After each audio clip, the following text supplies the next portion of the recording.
Welcome to another episode of HomeGrown the series. I'm your host, Emmanuel Davis. Today I have the pleasure of speaking with visual artist, fitness instructor, entrepreneur, and co-founder of Healthy Hood Chicago, Seobia Rivers. Seobia, welcome to HomeGrown the series.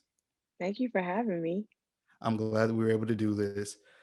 First things first, I've noticed in a couple of your interviews, you always big up BGABs, and that's where our paths crossed. Yes. When did that love for BGABs begin? Mm, when did that love begin? I want to say maybe about 3 years ago. Um, I love finding the healthy hangout spots, the healthy restaurants in Chicago. Mm, And I believe that I maybe saw people posting about BGABs, and I put that on my radar, like, okay, I have to try BGABs one day. And so I went, and the rest is history. I go there often. I mm, love Gabby, the owner. From going there repeatedly, I've gotten to um, form a relationship with her and hear her speak and collaborate with her. So, not only is BGABs a great business, but it's owned by a great Black brown woman. So Yep. I love that. What do you normally get from them? I Gabby will tell you that I she's thinking about putting it on the menu, but I like the Southwest bowl, but I add jerk cabbage to it. Okay. That hasn't been something that I've gotten lately. But lately I've been getting I love the Marley salad. So I always get the Marley salad, and then I pair it with the jackfruit nuggets. Yes. And it's so good. The Yes. jackfruit nuggets, or either I pair the salad with the Nashville hot chicken sandwich. Mm-hmm. Mm-hmm. They're both great. And when I'm wanting something fried and I don't necessarily want meat, that's my go-to, the jackfruit nuggets and the chicken sandwich. Okay. That's typically what I get to. I tell people all the time, you won't be disappointed by anything that's on that menu. If you're just entry level trying to transition into a vegetarian vegan lifestyle, she can recommend stuff to you. But if you're a hardcore, been doing this for a while, you have your go-tos. But the jackfruit is currently my favorite thing that they serve, and with Hmm. extra mambo sauce. You Extra extra. You on the recently side. posed. No, give me everything. When I go there, I'm like, yo, just put some more back in there. Put some on top I of get that. it on it and I get it on the side so I can have something to so I can dip it in the sauce as well. That's extra, mom. That's Hmm. good though. You recently posted that you're gonna start cooking more. We're still in quarantine. How's that quarantine diet coming? Well, first, I don't call it a diet. I Okay. truly believe in lifestyle. And so for me, cooking more has been great.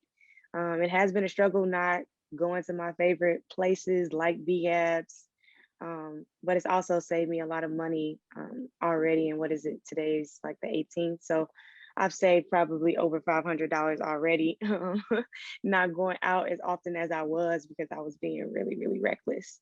So eating in quarantine for me, or at least right now, it just looks like cooking. It looks like repurposing my leftovers. It looks like working with what I have in my refrigerator. Looks like shopping whenever I need to. So I don't believe in just shopping on Sunday or Saturday. It's like whenever I need to go to the grocery store, I'll go there. It's also looked like buying new cookbooks. So Mm-hmm. I recently bought 3 new cookbooks, which has been helpful.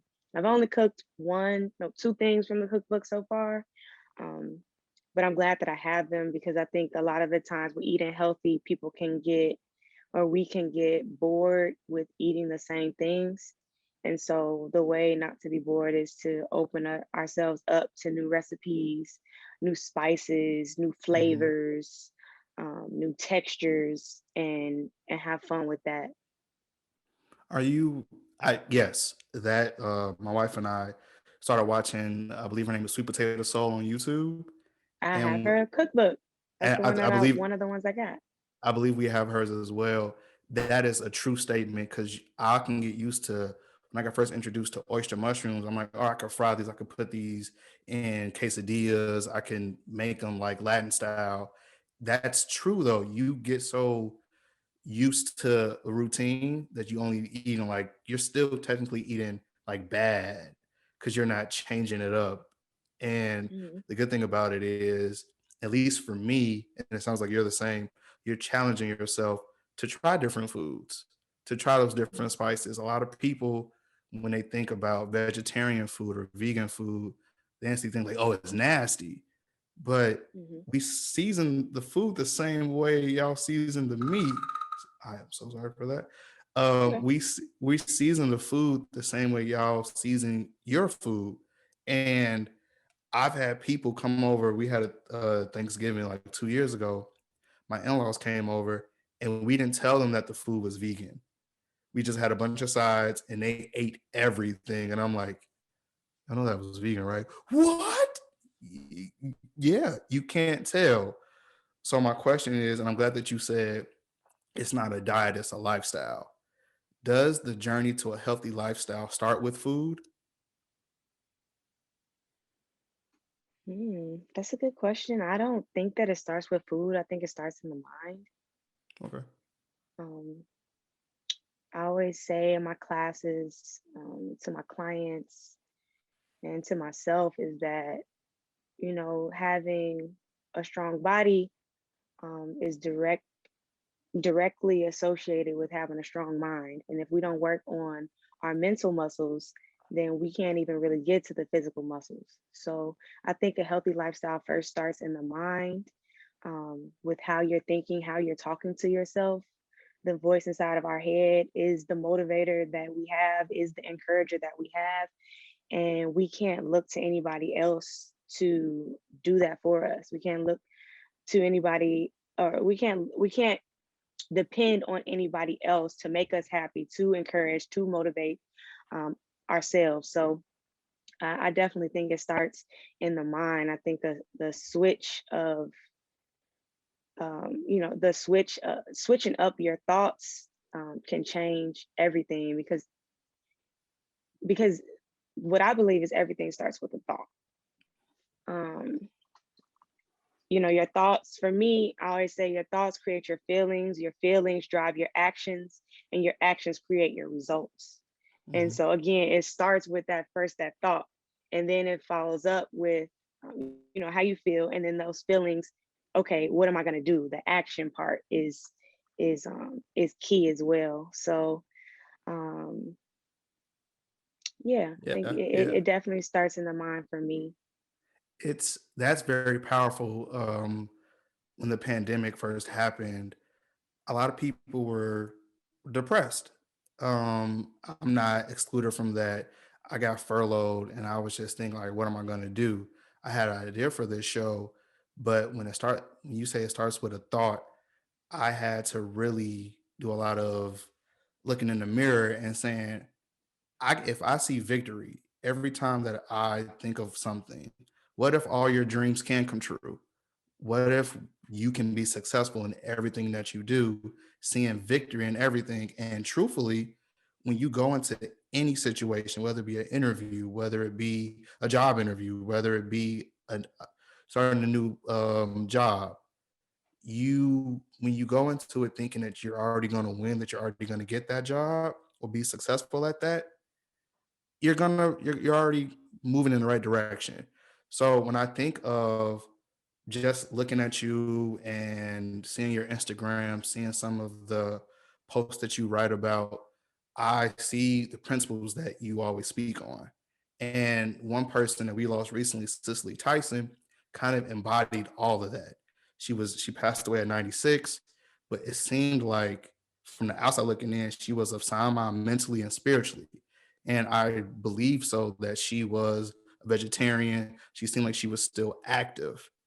Is Would Cicely Tyson be the end goal, or would that be the measuring stick? Like, okay, that if you continue working on your mental, working on your lifestyle, working on being fit, that you could be that. Yeah, I'll speak for myself on that. Um I am striving to live a long happy, and healthy life. And I believe that Cicely Tyson did that. And she gave it, I think one of her quotes, she was talking about, or at least an interview that I saw of her, she was just saying how, give it your all and go for it. And I believe those same words. Um, we can think things, and thoughts are great. And when we put action behind our thoughts, that's when the real power and the real magic happens. So, um, yeah, I wanna live a long, healthy, happy lifestyle, and I believe that Cecily Tyson can lead to as a great example for that. She did what she loved. She was passionate about what she did, and she chose to live a lifestyle that afforded her a life of 96 years. Hmm. For me, I want to live to 96 and above, so, even, yeah, I want to live as long as I can. And Yeah. again, but like quality of life is important too. I don't want to live, I don't want to be 80 or 70 and really just unhealthy and just really like feeling pain every single day. Hmm. Of course, I'll be grateful for the life, and I'll be like, okay, like how do I make the quality of my days in this older age higher or better? So yeah. You you just said something that I've heard you say a couple of times. That passion, loving what you do. Um, I read that your fitness journey started when you were younger. Your parents used to put you in a bunch of extracurricular activities. Mine did too. I'm not as active in sports now. I still work out, but you love what you do, and it's clearly, it's very evident when you see your YouTube videos or just your tutorials. You love the sophisticated ratchet style of training people. Can you talk about your upbringing and how your parents were essential in pushing you to be active and how that's going to lead to that quality of life? Yeah, so my parents, when I was growing up, they put me in so many different activities, sports. So I was in ballet, tap, jazz, tumbling, gymnastics. I was a cheerleader. I played volleyball, softball. I took piano classes. I took art classes. I was involved in a lot of things. And me growing up, I lived on a block. Well, before we moved, I lived on a block where all the kids would be outside playing, and it wasn't fun to be in the house. It's like let's Hmm. go out, let's be on the street, let's go to the park, let's play it, let's play let's jump some rope, Hmm. um, let's play tag. So um, being active started for me at an early age, and it followed me, and it's still with me to Yeah. this day. I was one of those kids growing up where I was a little weird in the fact that I used to eat celery, and uh, I used to eat bags of celery, bags of carrots plain. I didn't dip them in Hmm. ranch or anything. I drank, like, all I drank was water. I had juice, of course, but I didn't like pop. I would always run to water. And not saying that like I didn't eat perfect or anything. I don't think anybody ever eats perfect, and that's never a goal. Hmm. But I had some healthy tendencies that were out of the norm for kids back then, especially as a black child, um, growing up in a house where everybody else not eating celery and carrots with no ranch dressing, and they drinking pop and juice, and so um, that definitely impacted me. So I went to college. I went to Illinois State University, and I switched my major, I think, about two times. First, I wanted to be in marketing, which I still kind of see like why I went that route at first. Yeah. Well, I do still see why I went that route at first. And then I thought that I wanted to be a dentist or orthodontist because I had braces. And I realized quickly that both of those wasn't the path that I wanted to take. So I had a friend, his name is Ray, and he was in the major exercise science. And I just asked him about it. And when he explained it to me, it was like a light bulb went off in my head like, okay, that's what I want to do. That's what I want to study. And I enrolled in the major, I was accepted, and here I am today with a bachelor's in exercise science. I thought that I didn't want to be a physical therapist, so I didn't go the PT route Hmm. in undergrad. And I would say that would be one of my regrets in college, because actually right now I'm taking my prereqs for physical therapy school, um, so I can strengthen my expertise, and so I can broaden my client reach, and so I can do more. And so I'm excited for that journey. And I'll also add that like I started personal training and doing group fitness when I was in college. Yeah. I was teaching at the rec center there. I was teaching at, or I was personal training and teaching at the rec center at Illinois State, and I was working at Gold's Gym. And so it was a way for me to see while I was in college if it was something that I really wanted to do, and it's continually stuck with me. And my love for my health and wellness will forever be here. And one thing about me is that I'm an encourager, and I get Hmm. that from my dad. And so that plays a huge role into my passion as well, um, and why I think that I am so good at what I do. You are definitely good at what you do. I've read some of the testimonials, and you cater your fitness, your instruction to all different types of levels. And I'm glad that you said you're an encourager, because a lot of people just need that, like, hey, you're starting. I'm not going to be super hard on you. I'm just glad that you're here, but we know what the goal is, and let's continue to push towards that. So, how important is it to find that balance? Yes, you can go to the gym, but if you go and eat Popeyes or pizza after that, it's kind of canceling that. Do you make it an effort to touch on nutrition in your fitness classes? Yeah, I definitely talk about nutrition. I have a booklet actually that I wrote, that is in the revision stages right now because I want to release it again. But I had this 6 week healthy lifestyle challenge, and I did it I did 3 rounds of it, and I definitely teach or educate on what a healthy lifestyle can possibly look like. I think what's important for me is to teach people and to educate people on the fact that what works for me might not work for you. Correct. And there are a lot of a different healthy lifestyle looks is going to look different literally for every single person. And so I just educate people on the tips and tools that they'll need to figure out what is going to work best for them. So So, I'm big on that, and big on just like talking about nutrient dense food, and talking about, like you said, there's no need for us to be eating meat 3 times a day. I grew up eating meat 3 times a day. And, little switches like that, eating meat 3 times a day to then only maybe eating it twice, maybe eating it once a day, or maybe eating it 3 times a week or once a week. It's about making those small changes and being consistent with them, yep. and being true to yourself. Like, hey, if you want to eat meat, by all means, do that. Know where your meat is coming from, though. Hmm. Know where it's coming from. Monitor how much you're eating. Monitor how much of how many plants are you eating too.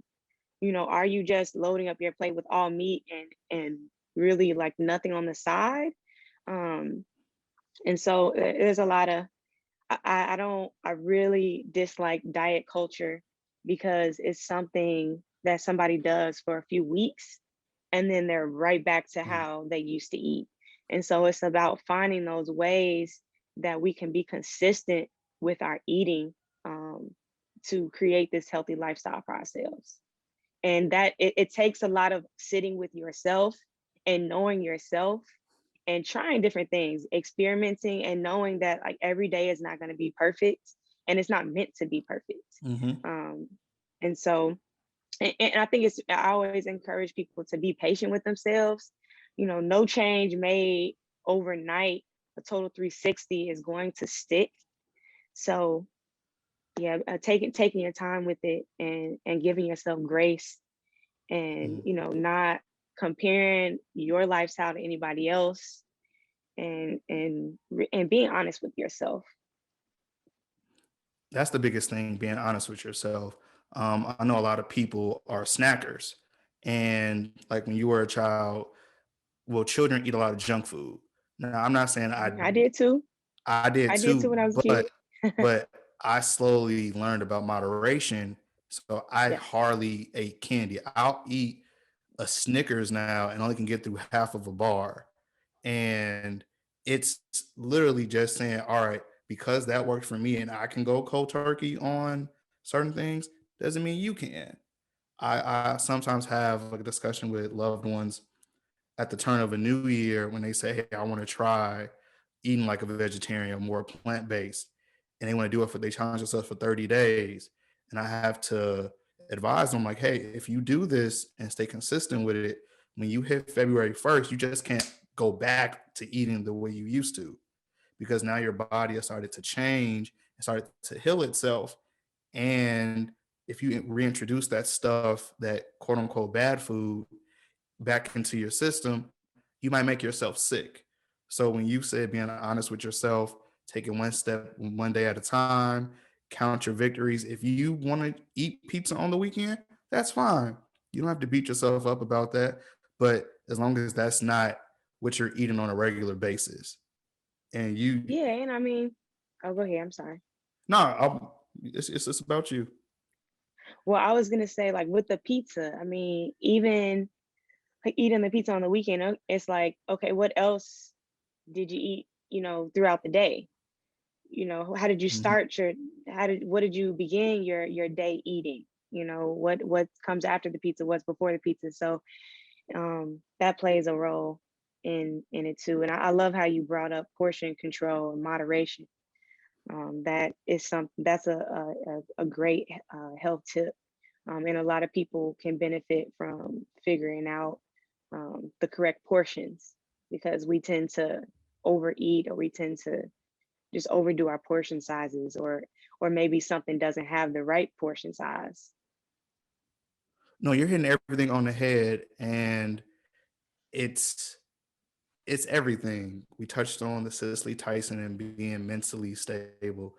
We touched on when you were younger how you were more conscious of what you were eating and how that transitioned Mhm. you into turning that diet or that choice into a lifestyle. And then you talked about your fitness. Um, you started Healthy Hood back in 2016. Was that because you saw a Mhm. void, or you were trying to just make a change in your neighborhood? So Healthy Hood, the co-founder, I'm a co-founder, and then also Tanya Lozano is a co-founder too, and she is really the brainchild for Healthy Hood. Mhm. Um, Tanya lives in Pilsen, and we met. I, when did we meet? Maybe the year prior. Anywho, we became friends. We met and we became friends through fitness. And one day she told me about this idea she had about Healthy Hood, and the whole mission behind it was to decrease the 20-year life expectancy gap between affluent communities and Black and Brown communities by providing $5 or providing like affordable fitness and health education. And I thought it was a brilliant idea. And I was like, girl, like when you start it up, I'm down to do it. I want to teach my classes. I want to, help educate the people. So just let me know. And her parents, they have a church in Pilsen, and in the main area is a studio space. And so she just started teaching her Zumba class in there for $1 every week. And so when she started doing that, she was like, okay, Seobia, I'm starting it, come on. Mhm. And that's when I jumped on board. And first it was just me and her. Then, over the years, we created the Instagram page. We brought more people on the team. Some people fell off, some people stuck. We brought in new people, and it has truly evolved over these years. And I'm so happy with the growth that we've seen, and I'm excited for the growth that we will continue to see. But again, Healthy Hood was rooted in solving a problem of this 20-year life expectancy gap between Black and Brown communities and affluent communities, by providing affordable fitness, and not just affordable fitness, but also Healthy Hood has a holistic approach when it comes to wellness and health. So not only are you going to come to Healthy Hood to become stronger physically, but we have initiatives set in place for our community to become stronger physically, mentally, spiritually, and emotionally. And it's not going to cost you an arm and leg. But right now, we have our Get Your Mind Right program, where we offer free mental health services to Mm. anyone who needs it in our community. They don't need insurance. They don't need to be documented. They don't need anything but to show up and let us know that, hey, I need mental health services. And we also have community gardens. We have two, which where we give out the harvest that we have for free. We have different classes on um, making healthy recipes and health education. And when the pandemic hit, we were providing people with PPE, baby essentials, hygiene products, groceries, masks, and we still are to this day. So Healthy Hood is a community nonprofit, and we all about our Black and Brown people. Yes, that was I appreciate, and that's a big part of the reason why I wanted a show like this, because me personally, I feel like these stories aren't highlighted enough. You'll get a small segment on Sunday morning news, and that's it. We'll never hear from you again. But having something that is a pillar in the community now and will be a pillar in the community that's hitting all of that. But you also did something, created something that is for black people. You created Stop Killing Black People. And it was that statement. It wasn't target exactly. It wasn't targeting a certain group or a certain institution. It's saying in general, stop killing black people. Were you inspired by all the uprising, all the wokeness, all everything that happened in 2020? Did that inspire that statement, stop killing black people? Yeah, I was directly inspired by the murder of George Floyd by pigs, or by the pig that who did it. And um, Hmm. you know, I when he was murdered, I just was frustrated because I didn't know what to do, and I didn't know how to express myself.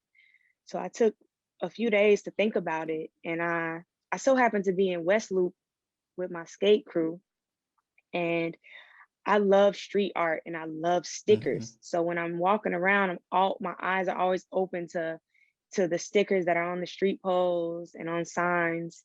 And I saw this one sticker, and it said, um, save lives, wear a mask. And I took a picture of it. And when I was at home, I had it up on my iPad, and I crossed out wear a mask, and it said save lives, stop killing black people.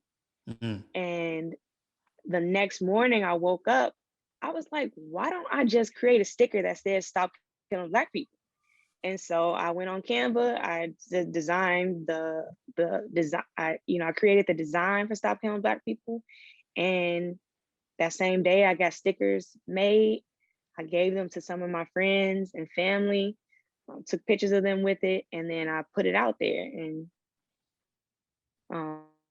invited other people to join me in spreading this message. And like I said, it was directly inspired by George Floyd. And then I took more time to think about what it meant to me. And I was like, hey, this is not just about cops killing Black people. This is about Mhm. anybody, anywhere killing Black people, and not just physically, but mentally, spiritually, emotionally. And so my perspective broadened. And then I was curious to see what other people's perspective is, because everybody looking at it, everybody's going to have a different thought that first comes to mind. And I find it very interesting, and I love when people share it with me how they feel when they first see it, and what they think about. And some people will tell me, and I won't even ask. And I remember one time I put the sticker up at it was at what is that? It was at Pete's Market. I put it up, and it was a Black security guard standing outside watching me. He was like, well, how about Black people stop killing Black people? And I was like, you spot on. I agree with that. This sticker is saying that too. That is not excluded from this sticker. And so it's I like sharing my perspective on it, because I think a lot of the times people think that I'm saying a certain thing, like a specific certain thing, where I'm Right. just saying cops stop killing Black people, and that's not the case. And I really challenge people to open up their perspective on what it can mean, not just the first thought that comes to their mind. Can I tell you when I first saw it? Yeah, I I would love to was hear what you. I was at the farmers market on 61st in Dorchester by Carnegie. Um, and I saw it and I'm like, I felt emotions. It was a combination of like rage, encouragement, inspiration, and action. I'm like, all right, I got it. Stop killing Black people, period. No matter who you are, we were talking about health and how it's about mental, physical, what your lifestyle, what are you consuming, what are you eating. I could turn it to y'all put Black and brown people in these food deserts, which is killing them. Hmm. Y'all shut down Chicago, downtown Chicago, from the riots and the looting, but people get killed in Inglewood and Chatham all the time, and it's cameras over there, and y'all can't solve those crimes, but y'all can find all the people who were looting downtown. Mentally, how am I supposed to feel about that? You're killing Black people. You're killing us. Hmm. And that's dope that, like I said before, it's a general statement. You're not pointing at anybody.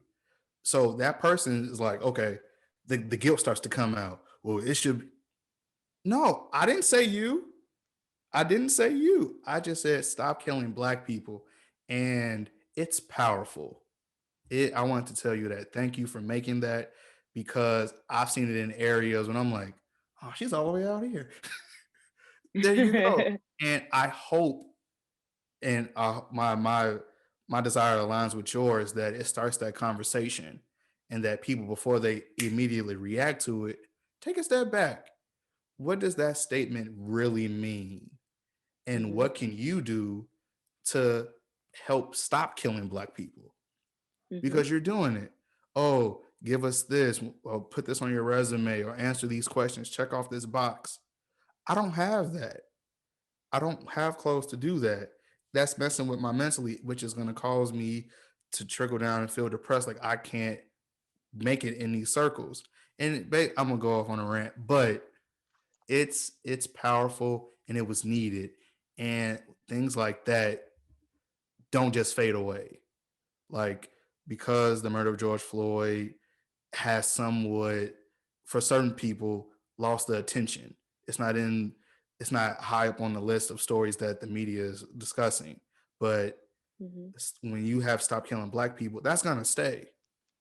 Those stickers aren't gonna come off. The conversations will continue to be had, and you're gonna continue to push the needle and focus on solutions. If you even not solutions, conversations. If I could change one person, Conversation and solutions. yeah, we Yeah, want both. both.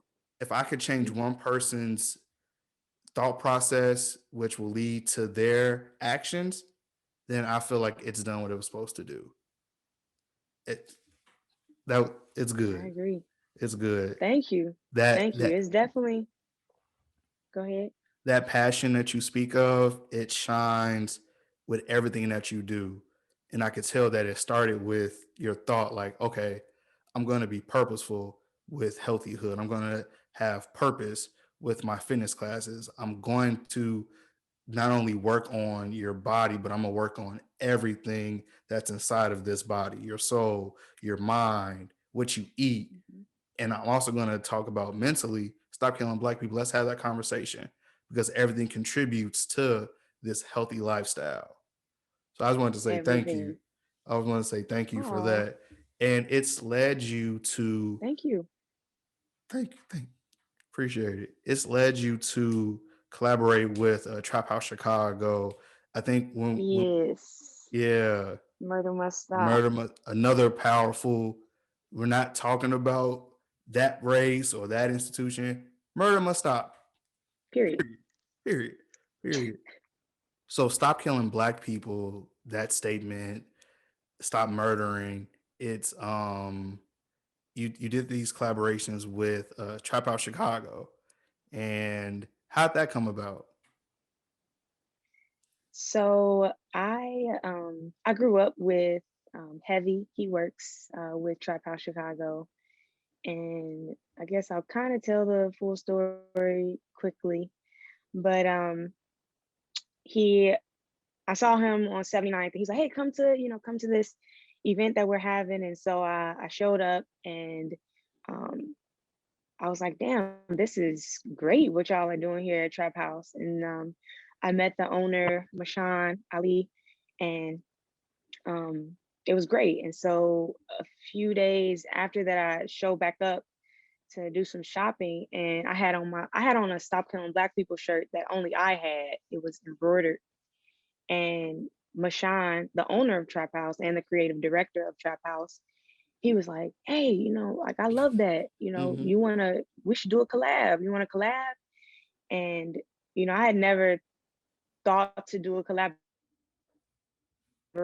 and I was just like, I was caught off guard, and I also felt challenged, and I was like, okay, well, they're a streetwear brand, and they have great, powerful messages and great merch. So let me just step out on faith and do this thing. So me and Mashawn decided to do it, and we had conversations about design and what these messages meant to us, and we followed through and made it happen. And so I'm glad. I'm so glad that he asked me to do it, and I'm also very glad that he helped me realize, um, or he helped me feel comfortable with, like, expressing that I am an artist. I think that prior to 2020, I always thought that I was an artist in my mind, because I believe everybody is an artist in their own way. But I didn't know how to express that. And, when me and him were talking, he was like, "Yeah, Seobia, you a visual artist." And Hmm. it clicked for me like, dang, I am a visual artist now. And and I've been an artist my entire life. And so him saying that to me, gave me the confidence and the authority to be like, I'm a visual artist. I'm an artist. And um, so I'm thankful for Mashawn for that. And so happy that we did our collaborations together, because Murder Must Stop aligns with Stop Killing Black People. And Correct. it only makes sense for us to combine the messages and spread the messages and in a more powerful way when we come together. I think there's so much power in collaborating, and I hope to see a lot more collaboration in Chicago this year, 2021. Absolutely. And it's a dope collection. I've gone Thank I've you. seen a lot of the clothes. I'm purchasing some. Mail has been terrible. But No no, problem. your clothes are they look nice too. The color combinations, all of it. In 2020, we Thank you. saw a lot of companies, a lot of corporations saying we stand with you, stop killing black people, Black Lives Matter. Do you do you have an opinion or at least a guide into seeing if a company says I want to align with you, what do you want to see from them and What does consistency play a role? Does consistency play a role in that? Yeah, I believe, it's so easy for all of us and especially brands to just put up something on social media because everybody else is doing it and they're like, oh shit, oh, like we need to put it out too. We need to make sure that, people don't think that we're racist and that Hmm. we're not standing behind the Black community. And, it's easy to put out there and to say, to put in an Instagram post, and it's a lot harder to put forth the action behind those statements. And I love that you bring up consistency because it is all about consistency. I don't want to see a brand just put up a Black Lives Matter or a Black square and that's it. What are y'all doing financially for the Black community? I don't know. We need to see it, and we need to see it consistently. And so that's what I want to, and that's what we as a people should continue to push brands on is being consistent with the support, with aligning their mission and their work with what they say. If you're gonna say Black Lives Matter, okay, back it up and do it again consistently. Support Black artists, support Black creators, support Black brown businesses. By uplifting Black voices, by throwing a bag, giving the bag. And not a um, small bag, like a bag that can no, actually empower people to change situations. yes, continue to make sure that your teams are, that have Black voices and Black people in those spaces and not just, lower level. Like Hmm. we need these Black people in power positions. So, that's what I love to see from brands is that they are about what they say they're about. And the only way to truly know that is by seeing the receipts. So we need to see these receipts from these brands and not even just these brands, big brands, yes, and smaller brands too. And just we need to see the receipts of ourselves. I Mm. like to continue to always go back to like, okay, what can I do? And so making sure that I have my own receipts as well. So um You yeah, have them. You have thank you. them. Just Thank you. everything that we've discussed, you're doing your job. I appreciate I that. always say, if I could just change one person's mind and get some kind of change behavior, I did something. I inspired one Mhm. person. I'm cool. You have changed the lives for many people and will continue to do that with your messaging. You are a visual artist with being into fitness and just your spirit. I know that this is a camera lens, but I feel that. I feel that positive energy. I feel that passion and I feel that action. You're one of your, I've noticed that you always say actions speak louder than words. You're doing it. So keep doing I it. appreciate that. And I thank Thank you you. for everything. Literally, when I saw Stop Killing Black People at a farmer's market, I'm like, y'all see this, right? Look at that. And you put it on the poem, like they can't ignore it. And people can't Hmm. ignore you and your mission. So keep doing it. You're on the right path. And I know it's going to lead to that longevity that you're searching for. Thank you. That's been another episode of Thank Homegrown the you. series. Seobia, thank you for the conversations. Thank you for the instructions. And talk to you guys soon. Peace.